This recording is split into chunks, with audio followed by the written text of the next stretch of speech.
Tunamshukuru Mungu mpaka hivi ninavyoongea maandalizi ni 99%.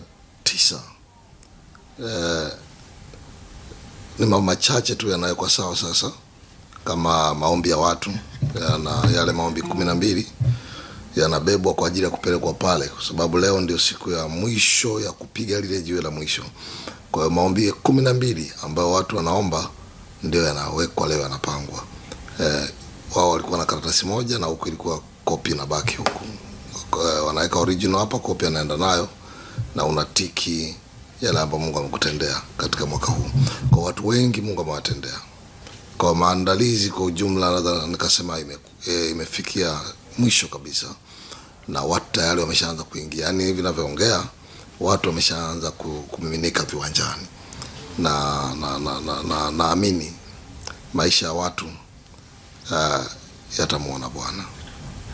Tumetoka ni mkesha wa Christmas wa Chako ni Chako, ule vuka kabla ya kuvuka.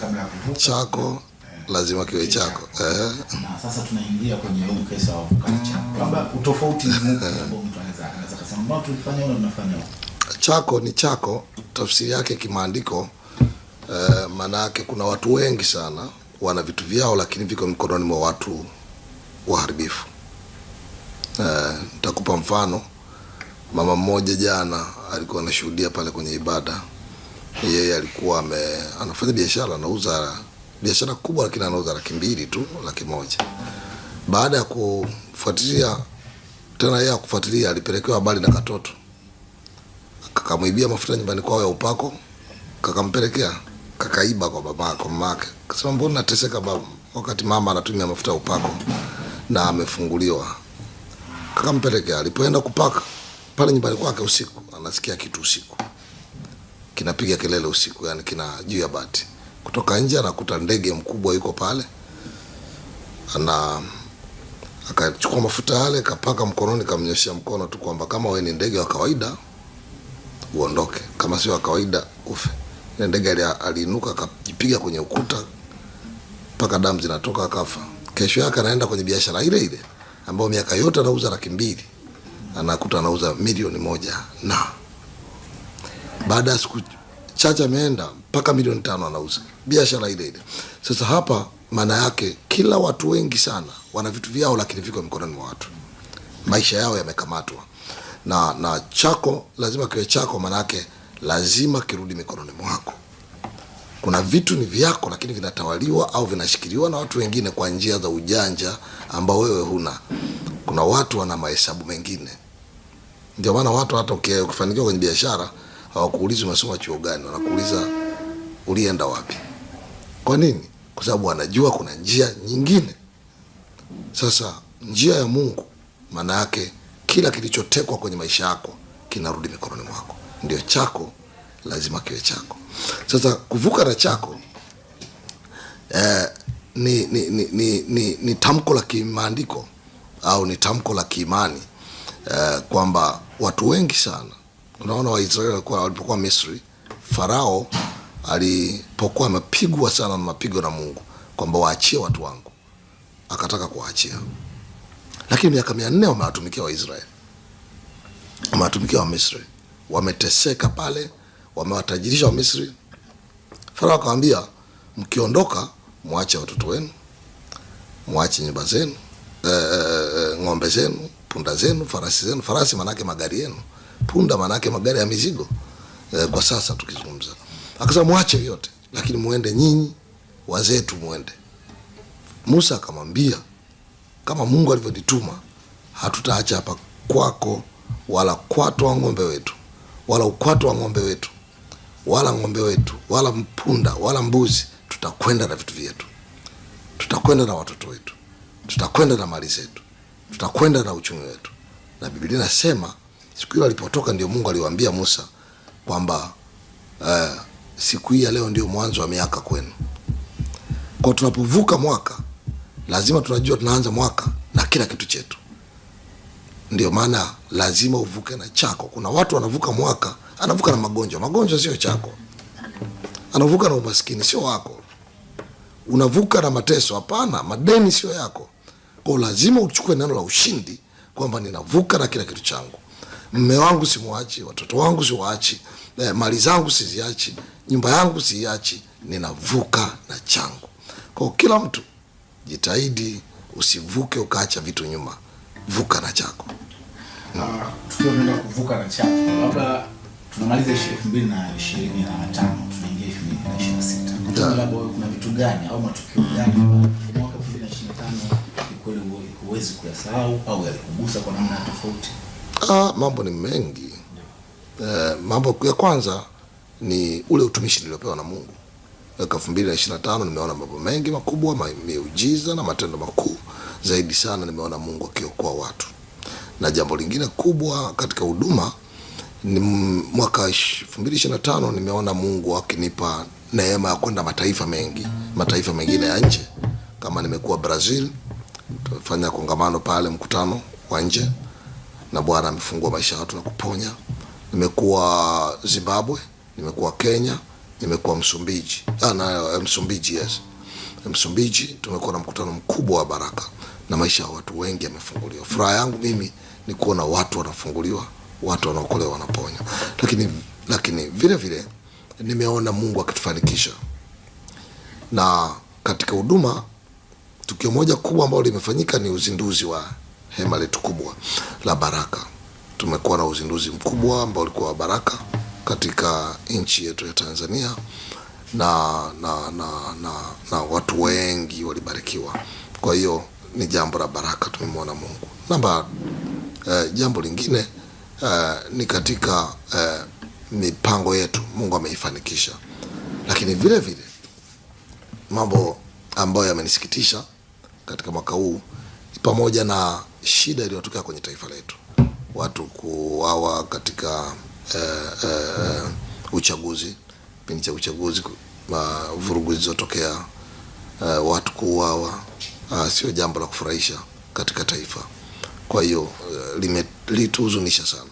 Mimi binafsi nilihuzunika sana. Nimetoa pole kwa watu wengi sana na kuwatia moyo na kuambia bado tumaini lipo, na kuambia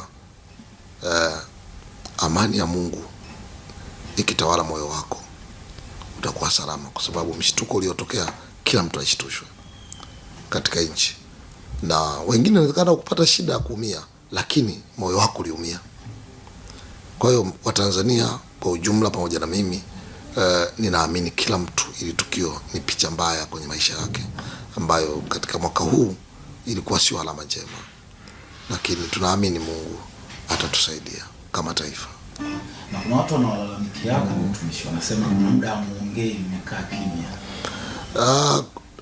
Sidhani kama hatujaongea. Wanataka tuongee nini? Kwa sababu tumeongea madhabahuni kuwatia watu moyo na kuambia watu. Mimi na binafsi nimeongea kwa upande wa walioumia, nikawatia moyo. Kwa upande wa serikali tumeshauri kwamba ni vema sana mambo yaishe kwa kukaa na hekima ni bora kuliko nguvu. Kwa mambo yaishe kwa kukaa na kujadiliana. Na upande wa pili pia na tumeshauri kwamba lazima serikali ikubali kukaa, lakini hawa pia upande wa pili ambao labda wana haki zao wanadai kama taifa na viongozi kama serikali, kila mtu, kila pande. Upande wa serikali unaweza kuwa na makosa, hakuna mtu ambaye hana makosa duniani, kwa sababu binadamu tuko duniani, sio malaika. Dunia ndio hii tulionayo, na kama tutafanya jambo lolote ni vizuri kulimaliza kwa kukaa chini, kwa sababu maandiko yanasema hekima ni bora kuliko nguvu. Kwa hiyo tumeshauri tunapokuwa upande wa serikali.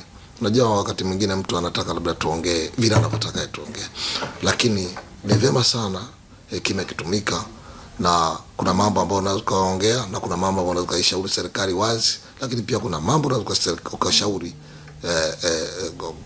pembeni kwamba hili jambo likikaa hivi ni baraka. Kwa hiyo tunapokuwa viongozi wa dini tunahitaji wisdom sana, na wisdom inajenga, haibomoi.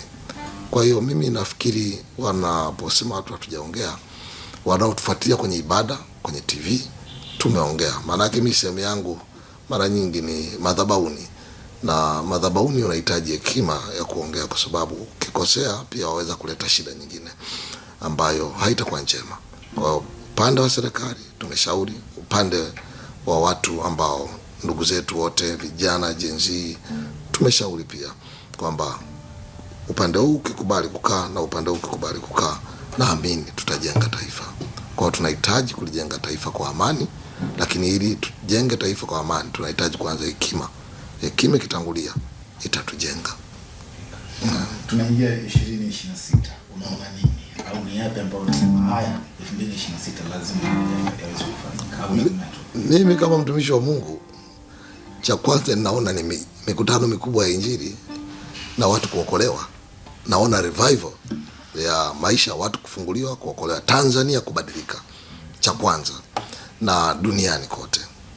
Na neema hii ya Mungu kutoka Tanzania, sisi watumishi wa Mungu, sio mimi tu na wengine, kuvuka mipaka ya taifa letu. Lakini vile vile kama taifa tunaamini Mungu anaenda kutupeleka mahali pema. Manake jambo lililotokea mwaka huu limekuwa fundisho, sio tu kwa viongozi wa dini. Serikali yenyewe imejifunza kitu haijawahi kutokea Tanzania. Kwa serikali imepata somo, vijana wamepata somo, kila mtu polisi wamepata somo, jeshi limepata somo, kila mtu kwa taifa hili la Tanzania. Kwa tunaamini mwaka 2026 kutakuwa na mabadiliko makubwa maeneo mengi sana. Na tumeshaanza kuona mambo mengi yanaanza kubadilika. Kwa tunaamini 2026 kutakuwa na mabadiliko na taifa litakuwa na taifa la baraka, taifa la amani na kustawi. Lakini vile vile tuamini mkono wa Mungu. Tunapovuka na chetu tutaona mkono wa Bwana 2026 na tutaona baraka za Mungu kuvuka mwaka. Na vile vile siwezi kulizungumza hapa, nitalizungumza saa 6 tunapovuka. Tukivuka tu ile saa 6 tunapovuka kuingia 2026 ndipo ninakuwa na neno la mwaka.